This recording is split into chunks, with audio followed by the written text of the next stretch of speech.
ولقد آتينا بني إسرائيل الكتاب والحكم والنبوة ورزقناهم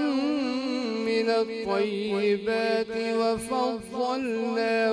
على العالمين وآتيناهم بينات من الأمر فما اختلفوا إلا من بعد ما جاءهم